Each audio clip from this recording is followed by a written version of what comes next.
Welcome everyone to Last Epoch tips and tricks video. I've made one of these for PoE and Diablo 4 at some point.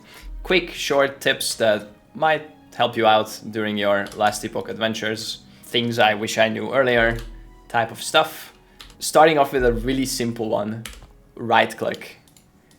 You can just right click to teleport somewhere. You don't have to click the place and then click the travel button. If you just right click, you'll teleport there. This works with any zone in the map, and it also works with echoes. So let's say I want to go this way, I can just right click this. I don't have to click the start button.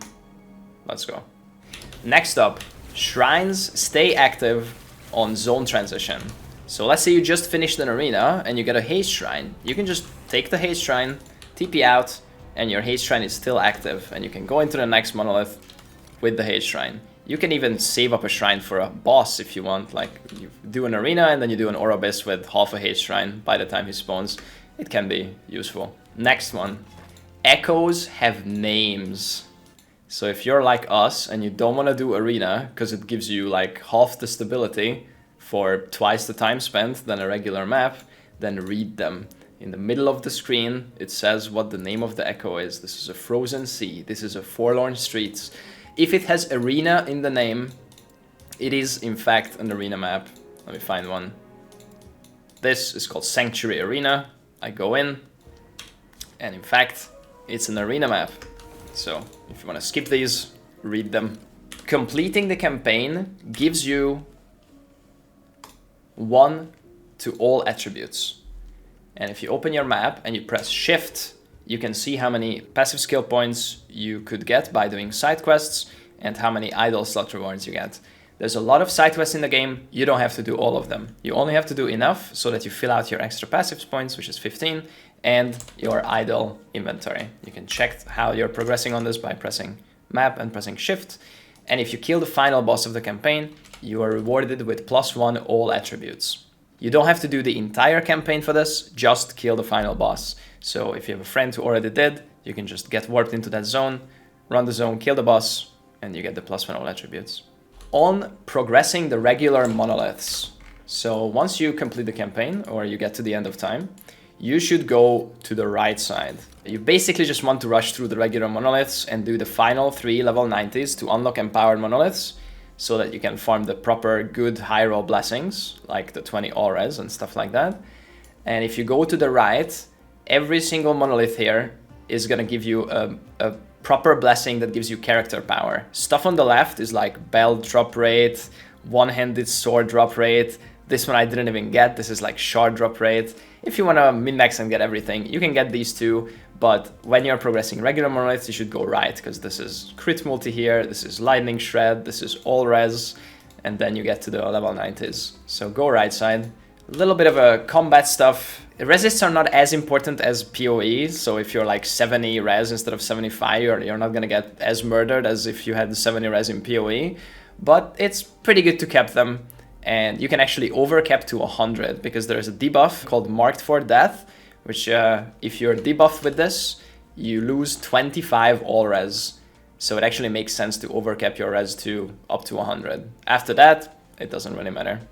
Corruption is a big part of the end game in the monolith system. You want to go higher corruption as long as your character can handle it, because it gives you a massive item rarity buff. And it scales the gold gain too, even though that's not shown here. But corruption does scale your gold gain, your gold drops. And it also scales the chance that the legendary or the uniques that you find will have legendary potential on them and more legendary potential. So how do you push corruption the most efficiently? You path away from the middle pylon as far as you can. So just go, go, go. Try to not go backwards, always go away, so that the stability that the echo gives you goes up. The number goes up, this number right here. Eventually you'll build enough stability to fight the final boss. You do that and you will get a Gaze of Orobis stack. When you get 2 of these stacks, you should kill an Orobis, and that's how you get the corruption. When you kill the Orobis without dying, you will get corruption. The reason you do 2 stacks is because each of the first 2 stack gives you 10 corruption, but if you kill a third timeline boss, it will only give you 7. So after 2 stacks, it will start getting diminishing returns. So you go boss, boss, or abyss, boss, boss, or abyss. And that's how you scale your corruption most efficiently. If you push too high and you can no longer handle this corruption, or you want to respec or do another character or something, you can reduce the corruption with this node, Sanctuary of Eterra. Every timeline has this node right at the start. You can just run this, and as you can see, it says reduces corruption. You kill a couple of mobs. At the end, you get 3 options: reduce it by a little bit, reduce it by some, it's like middle, and then a lot. You pick those, pick one of those, however much you want to reduce your corruption. And you can do this in any timeline. Speaking of the corruption, there is a corruption catch-up mechanic. Let me show you. So I have 2000 corruption on the timeline that we pushed in the Reign of Dragons. So what now? If I want to push another zone, I'm only 100 corruption. What do I do? In fact, they introduced a massive corruption catch-up mechanic. If I kill an Orobis here, I'm gonna get 490 bonus corruption just from this one boss. So it takes the closer you get to the actual highest corruption level you have, the more this reduces. But I think 5 full clears, you will catch back up to almost exactly the same corruption that you're at. So if I did this, I would already be at 600. So you don't have to worry about, oh, I have my highest corruption here, I want to push something else, it's going to take so long to catch up. It's not. It's pretty fast. There is one more quick tip that I want to show that has to do with echoes here. Let's say you want to respec. This is a quick tip. Let's say you really wanted to respec like 2 points on this tree for some reason, or one of your abilities. Don't do it just yet. Go to an echo with books as rewards. And when you finish the echo, TP out. Don't click the egg just yet. Do your respec. Let's say I wanted 2 points here to go somewhere else. Remove the points. And then click the egg. And when you pick up the books, you're gonna get the XP for your ability that you just wanted to respec. So do the book echoes for easy respecs.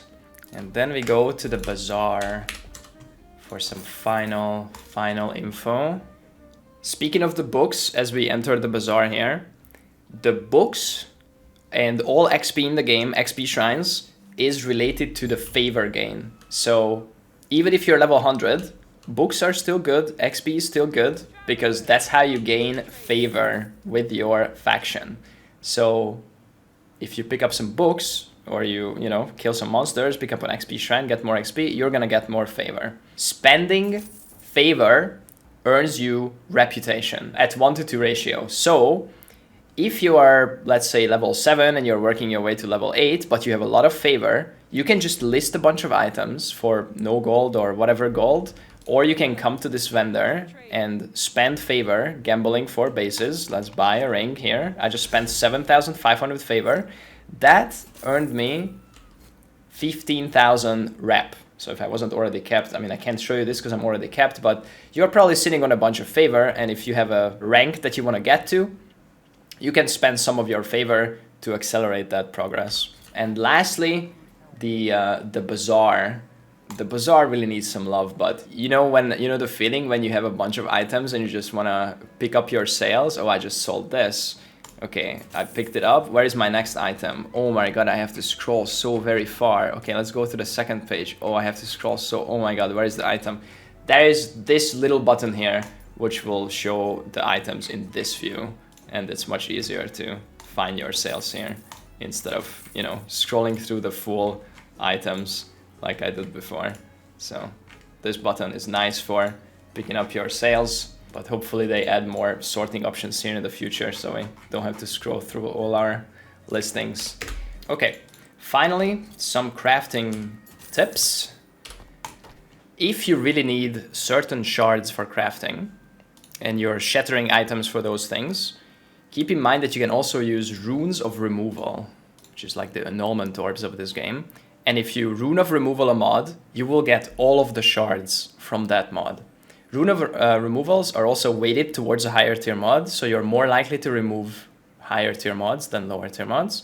But let's say I really needed elemental resist shards for some crafting, then you just buy or fish out from your stash some elemental resist items and then remove all them. And if I remove all, oh, there we go. We got 6 Elires shards.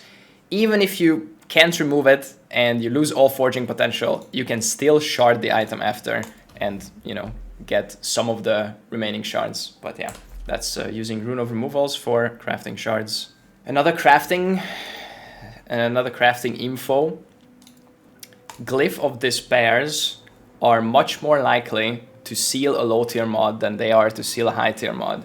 So if you're buying an item and you really need to free up a slot, let's say I really need a different suffix on the string, I should despair this. And as long as it's tier 1, it's basically guaranteed to instantly seal it. If it's tier 2, it's less chance. If it's tier 3, it's even less chance. If it's T4, it's almost impossible. So this will pretty much guaranteed seal. And then I can put something else that I want here. So if you wanna free up spots, make sure that you're sealing the lowest tier mod possible, because you have higher chance to seal lower tier mods. Rune of Ascendances used on an item do not clear the trade tag.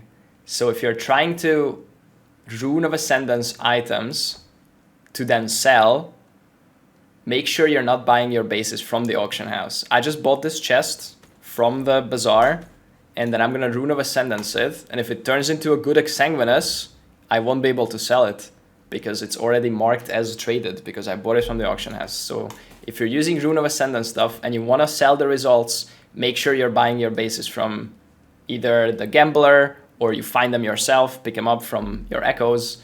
Do not buy bases from the auction house because they will be marked as cannot be traded. That's all I got for now. That's the tips and tricks I could gather in a week. Maybe I'll make one more in the future if we can think of some more tips. Hopefully this was helpful. If you liked it, like the video, press the subscribe button. There will be more videos, Last Epoch and otherwise. Thanks for watching. Bye.